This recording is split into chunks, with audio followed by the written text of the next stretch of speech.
একজন মানুষ হযরত আবু বকর সিদ্দিক রাদিয়াল্লাহু তাআলা প্রশ্নের জবাব দেয়, হে আমার ভাই, আপনি আমাকে সামান্য সময় দেন, 1-2 মিনিট আমাকে সময় দিলে আমি বলতে পারবো আল্লাহ ফেরেশতা জিবরাইল কোথায়। আল্লাহ তাআলা ফেরেশতা জিবরাইল আবু বকরকে সময় দেয়। সময় দেওয়ার পর আবু বকর রাদিয়াল্লাহু তাআলা 1 বা 2 মিনিটের মতো চক্ষু বন্ধ করলেন। চক্ষু বন্ধ করার পর আরশে আজিমের চক্ষু চলে গেল, নজর চলে গেছে আরশে আজিমের মধ্যে। সারা আরশে আজিম তালাশ করলেন, কোথাও তো জিবরাইল আলাইহিস সালাম নাই। প্রথম আসমানের মধ্যে তালাশ করলেন, ওইখানেও তো জিবরাইল আলাইহিস সালাম নাই। এইভাবে 1 নাম্বার 2 নাম্বার থেকে 7ম আসমান পর্যন্ত হযরত আবু বকর রাদিয়াল্লাহু তাআলা তালাশ করলেন, কোথাও তো জিবরাইল নাই। সর্বশেষ হযরত আবু বকর রাদিয়াল্লাহু তাআলা জান্নাতের মধ্যে গেলেন।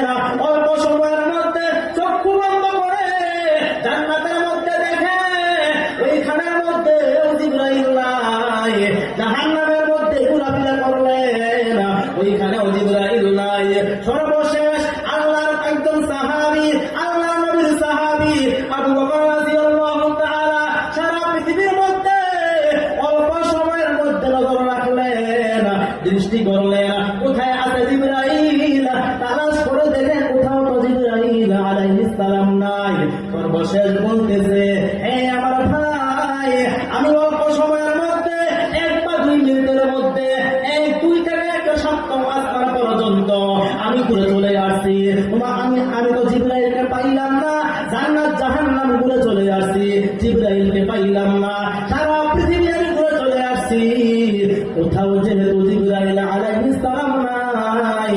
আমি সাক্ষ্য দিয়ে দেই, আমার সামনে তুমি আছো, তুমি তো হয়েছো আল্লাহর ফেরেশতা জিবরাইল। বলেন তো এই ক্ষমতা একমাত্র কে দিয়েছেন?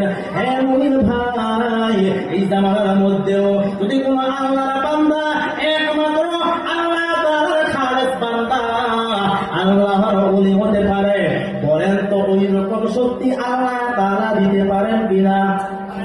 একজন ইমামে আযম আবু হানিফা রাহমাতুল্লাহি আলাইহি, ওনার সামনে যুবক বসে বসে ওযু করে। আবু হানিফা রাহমাতুল্লাহ বলেন, হে যুবক সন্তান, আমি দেখতেছি তোমার যে ওযু করার পানিগুলো আছে, পানির মধ্যে জিনা করার গুনাহ তোমার দেহ থেকে চলে যাইতেছে।